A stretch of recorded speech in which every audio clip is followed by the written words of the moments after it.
really this whole handbook is about working with the mind. I'm talking today to your conscious mind. A lot of the work that I do is I'm a hypnosis instructor. I teach people how to do hypnosis not only on themselves and for themselves, but as a profession. So that's a lot of inside work. And today we'll call it almost like the outside work. We're talking to the conscious part of your mind.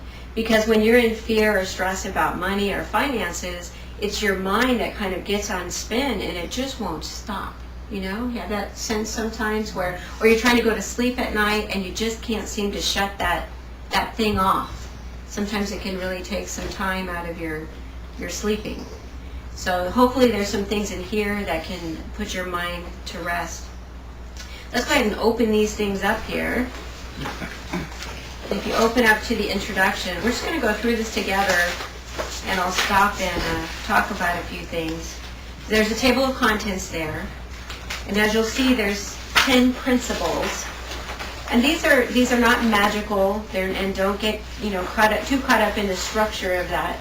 These are just different principles that over a period of time I have found to be so useful that I had to write them down. So there may be 25 magical principles, but these are my top 10.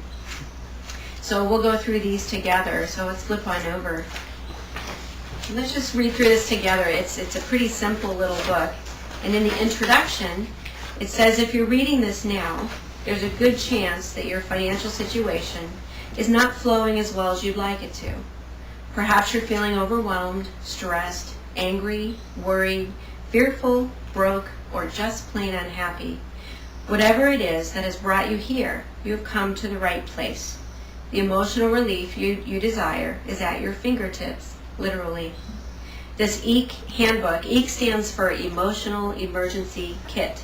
So there will be a whole EEK series on different things. EEK on relationships, EEK on health and well-being, and all kinds of things. When we're in that moment of what do I do, hopefully there will be some kind of an EEK handbook right there, ready to go. This handbook offers simple and easy to use techniques to help you through this time of discomfort, and will also help you remember how to tap into your natural state of abundance. Not only will you find emotional relief, but you will actually be doing your mind and body a favor. Once you learn how to take conscious command of your thoughts, feelings, actions, and behaviors, you will find that your whole being benefits on every level. One thing I've noticed is that the more that my mind has been dedicated to peace, that my body has healed more and more every year. I know, 18 years ago, I felt far worse than I do today. So 40, I shouldn't say it on the recording, but so I'm going to 48. But at 30, I was a very tired, worn out human being. I was seeing the chiropractor 3 times a week because I couldn't turn my head. And I had tremendous tension in my shoulders. I couldn't sleep at night. I would wake up with jaw pain. Anybody ever have that? You wake up in the morning and your jaws are just aching. And, I was taking whatever it was, Advil or something to get through the day. I would have these headaches. There was a lot going on then. And I was a CFO for a large corporation and working about 70 hours a week. And it was a really big job, really exciting job. But I had so much worry about it. It's every day, just worry. Worried about the budgeting, worried about the forecasting, worried about the sales, worried about all the people that worked for us. Worried if the top line started to fall. I was just a real compulsive worrier. So I can say that I am now past that stage. I'm a graduate. I'm not a recovering worrier. I'm never a worrier ever again. So one thing I learned along the way is a peaceful mind creates only peace. So now is a time in our lives where we can really be very vigilant now for our peaceful thoughts. And, up until now, it may not have been so important because everything was okay. Things were moving along, or, there might have been a few things that weren't quite right, but it was okay. It was tolerable. But for many people, the changes that are happening right now are very intolerable. And so it tends to take your fear and just spike it up a bit. And then all of a sudden, your sleep is ruined and your day is not going the way you want, and maybe you're overeating, grabbing too many carbs or sugars or things to try to comfort yourself, and so your health starts going down. So it's kind of a spiral effect.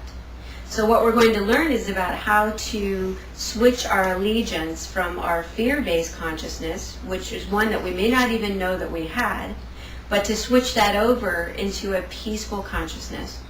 And by the very nature of doing this, what happens is you'll have miracles, because miracles are results of a shift in perception.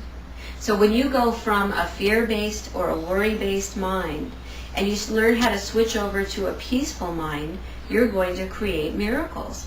Or at least that's what it will appear like.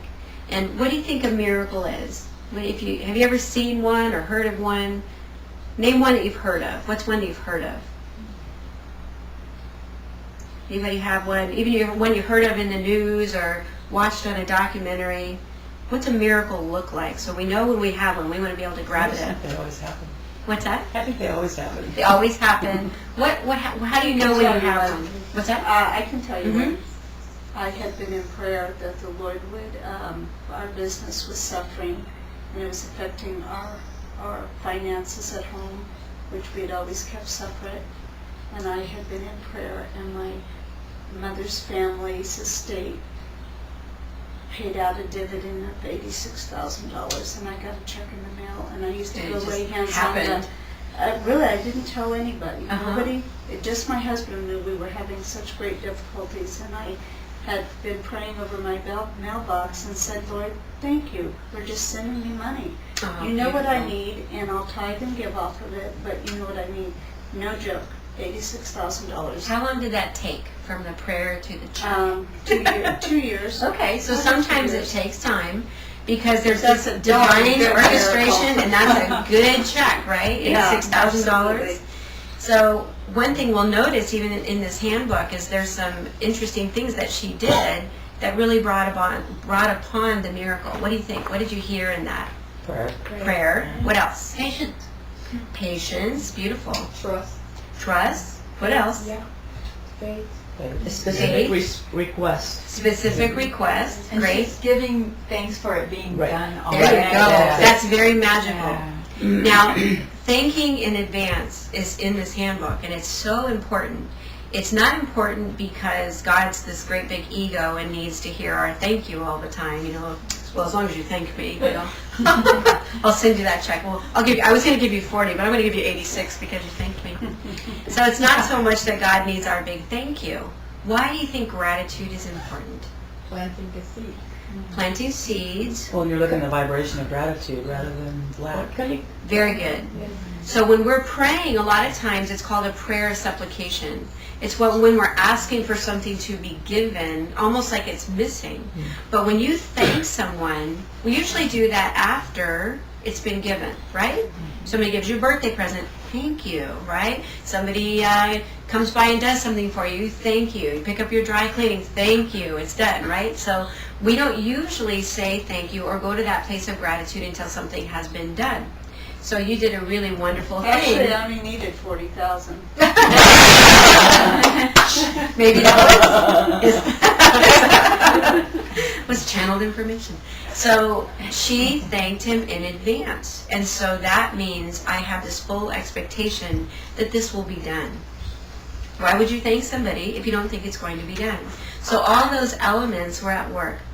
We'll also find that as you hold an intention about something, she already saw a solution. She saw how it could be possible, right?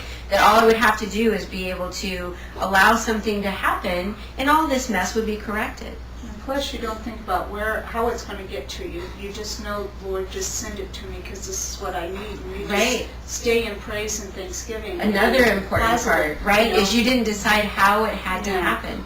In A Course in Miracles, I teach a lot about the Course because it's given me so many principles that I've practiced, and it's very practical. There's so many wonderful spiritual writings and the Bible, certainly, and all the different books that we have available to us. One thing about the Course is it was so practical for me. It gave me ways that I could go about things, and I didn't have to work so hard to try to figure it out. And so, you know, it offers to us that if we will just ask for our perfect day, we can let it be brought to us.